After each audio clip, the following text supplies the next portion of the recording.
মধ্যপ্রাচ্যের কৌশলগত জলপথ হরমুজ প্রণালীকে ঘিরে বড় ঘোষণা করলেন মার্কিন প্রেসিডেন্ট ডোনাল্ড ট্রাম্প। ভারতীয় সময় সোমবার রাতে সমাজ মাধ্যম ট্রুথ সোশ্যালে এক পোস্টে তিনি জানান, হরমুজ প্রণালী দিয়ে যাতায়াতকারী সমস্ত বাণিজ্যিক জাহাজকে এবার থেকে 20% কর দিতে হবে। একই সঙ্গে তিনি দাবি করেন, এই গুরুত্বপূর্ণ সামুদ্রিক পথের নিরাপত্তার দায়িত্ব এখন থেকে আমেরিকা নেবে। ফলে বিশ্বের বিভিন্ন দেশের পাশাপাশি ভারতের পতাকাবাহী জাহাজগুলিও এই নতুন করের আওতায় পড়তে পারে বলে মনে করছেন বিশেষজ্ঞরা। ট্রাম্প তার পোস্টে লেখেন, বিশ্বের অন্যতম গুরুত্বপূর্ণ এবং অস্থির সামুদ্রিক রুট হরমুজ প্রণালীর নিরাপত্তা নিশ্চিত করতে যুক্তরাষ্ট্রের নেতৃত্ব দেবে। তার কথায়, এখন থেকে আমেরিকাই হরমুজের প্রহরী। এই অঞ্চলে নিরাপত্তা ও সুরক্ষা নিশ্চিত করার দায়িত্ব আমেরিকার। সেই দায়িত্ব পালনে বিপুল অর্থের প্রয়োজন।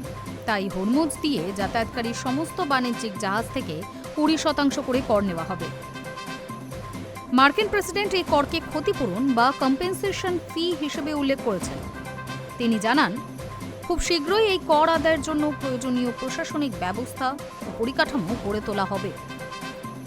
ট্রাম্পের দাবি, আন্তর্জাতিক বাণিজ্যকে নিরাপদ রাখার জন্য আমেরিকা যে ভূমিকা পালন করবে তার আর্থিক দায় বিশ্বের বাণিজ্যিক জাহাজগুলিকেও বহন করতে হবে।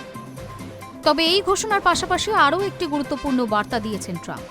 তিনি স্পষ্ট জানিয়েছেন, ইরান ছাড়া বিশ্বের সমস্ত দেশের বাণিজ্যিক জাহাজ হরমুজ প্রণালী ব্যবহার করতে পারবে, কিন্তু ইরানের কোনো জাহাজকে এই জলপথে ব্যবহার করতে দেওয়া হবে না। তার দাবি, তেহরানের বিরুদ্ধে পুনরায় কঠোর নিষেধাজ্ঞা কার্যকর করা হয়েছে এবং সেই কারণেই ইরানি জাহাজের প্রবেশ সম্পূর্ণ নিষিদ্ধ থাকবে। উল্লেখ্য, হরমুজ প্রণালী বিশ্বের অন্যতম ব্যস্ত এবং গুরুত্বপূর্ণ সামুদ্রিক বাণিজ্য পথ।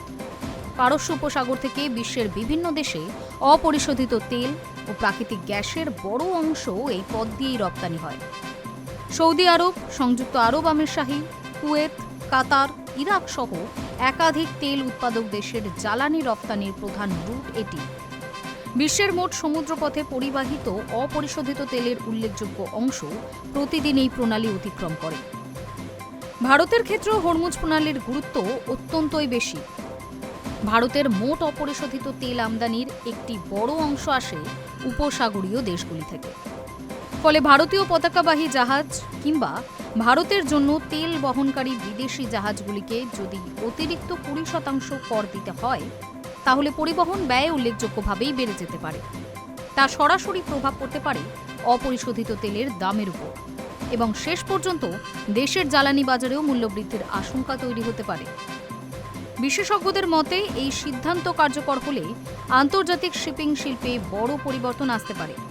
অনেক শিপিং সংস্থা বিকল্প রুট বা অতিরিক্ত ব্যয় সামাল দেওয়ার কৌশল খুঁজতে বাধ্য হতে পারে। একই সঙ্গে আন্তর্জাতিক বাণিজ্যেও নতুন করে উত্তেজনা তৈরি হওয়ার আশঙ্কাও উড়িয়ে দেওয়া যাচ্ছে না। এর আগে একটি মার্কিন সংবাদ মাধ্যমকে দেওয়া সাক্ষাৎকারে ট্রাম্প ইঙ্গিত দিয়েছিলেন যে হরমুজ প্রণালীর নিয়ন্ত্রণ নিজেদের হাতে রাখতে চায় যুক্তরাষ্ট্র। সেই সাক্ষাৎকারে তিনি বলেছিলেন, আমরা প্রণালীটি নিজেদের নিয়ন্ত্রণেই রাখব, সম্ভবত আমরাই এটা চালাবো। আমরা হরমুজের অভিভাবক হয়ে উঠব, আর এর জন্য আমাদের ক্ষতিপূরণ পাওয়া উচিত। সেই মন্তব্যের কয়েকদিনের মধ্যেই ট্রাম্পের এই নতুন ঘোষণা আন্তর্জাতিক কূটনীতি, সামুদ্রিক নিরাপত্তা এবং বিশ্বের বাণিজ্যে নতুন বিতর্কের জন্ম দিয়েছে। এখন নজর থাকবে বিশ্বের অন্যান্য দেশ, আন্তর্জাতিক শিপিং সংস্থা এবং জ্বালানি রপ্তানিকারক রাষ্ট্রগুলি এই ঘোষণার কী প্রতিক্রিয়া জানায় এবং বাস্তবে এই কর আরোপের প্রক্রিয়া কত দ্রুত কার্যকর হয়। High news network.